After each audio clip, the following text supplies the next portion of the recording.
खुलुमबाय BTR news चेनेलाव गासैखौबो बरायबाय। आंनि चेनेलखौ साबस्क्राइब खालायखाबा साबस्क्राइब खालायदो आरो बे खाथिनि बेल आइकन बेलखौ बुथुमनानै होदो जाहाथे गोदान भिडिअ होबानो सिगांग्रो नटिफिकेसन सौहैनाय बायदि।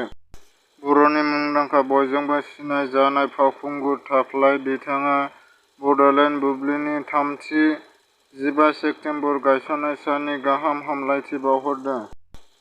Miss and kids Bodoland 2021 season 1 नि देरहासार जानो हानाय उनगिबि खौरां मेल। उदालगुरि जिल्लानि सिङाव थानाय खाग्राबारि दख'रा दुलाराय बर' फरायसा आफादनि सिङाव थानाय खासिया-सुबा फैलासिम गेलेग्रा आफादा जोलुर गेलेनाय बादायलायनाय हाबाफारिखौ मैया जोबथा बादायनाय तामुलपुरआव इ-रिक्सा राननाय हाबाफारि लादों। गाहाय आलासि महरै नुजाथिफैदों बि टि आर नि गाहाय मावफुं सोद्रोमा प्रमद बर' आरो लोगोसे नुजाथिफैदों मावफुं सोद्रोमा Dharmanarayan Das. Nominated M C L A Hemanta Kumar Rabha आरो nominated M C L A Sampabati दाखा।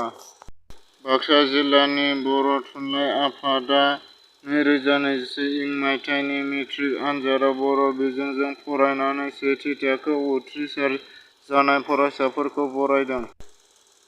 ए आइ इउ डि एफ नि पनित तालुकदार मैया भबानिपुरनि आखाइ हमनाय हाबाफारिनि गेजेरजों बि जे पि दोलोआव हाबबाय।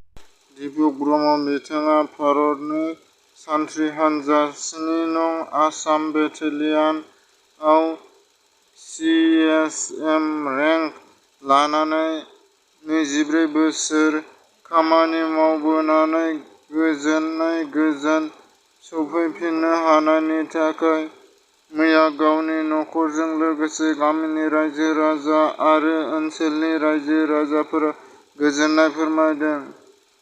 दिपक ब्रह्मनि बिथांख भारत सतिया हानजा 38थि दोरोङारि बर' देंखोमु सायख'जानाय गासै 40 सा जुनियर स्टारफोरखौ लानानै मावबादाया मैया थुंगेबाय।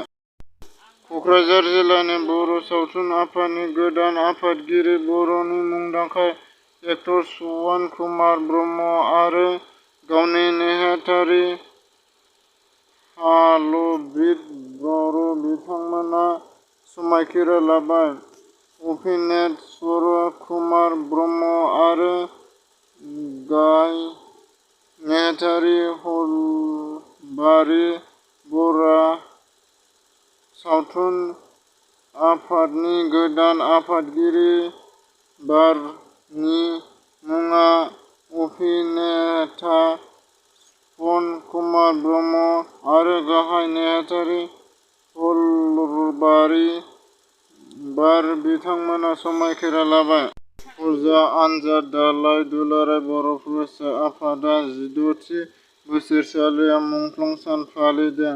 बाक्सा जिल्लानि फौजा आनजाद दालाइ दुलाराय बर' फरायसा आफादा दालाइ आफादनि बेन्दोंनि सिङाव थानाय आलादा बड'लेण्ड सोमावसारनायाव बाहागो लानानै गावनि आगोमा जिउखौ बाउसोमबोनानै मुंख्लं जानाय बिर जोहोलाव बिथांमोनखौ मान होनानै बोसोरफ्रोमबो 12 सेप्तेम्बर मैयानि सानखौ मुंख्लं सान महरै फालिबोदों। थांनाय लेखा मैया 16थि बोसोरसालियाव मुंख्लं सान फालिनाय जायो।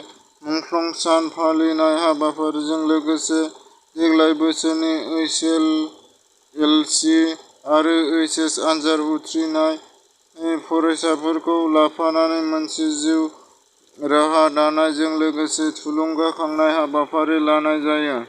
मैया क'क्राझार जिल्ला खोदोमथलानि साखाथियाव थानाय निरपाना गार्डेन हलआव क'क्राझार जिल्लानि बर' सावथुन माहारिनि आफाद गोदान बिबानारि बिथांमोनखौ बिबानखौ गथायना होनाय जाबाय। गोदान आफादगिरि महरै कुमार ब्रह्म आरो हायब्रिद ब्रह्म बिथांमोना बिबान रुजुनबाय।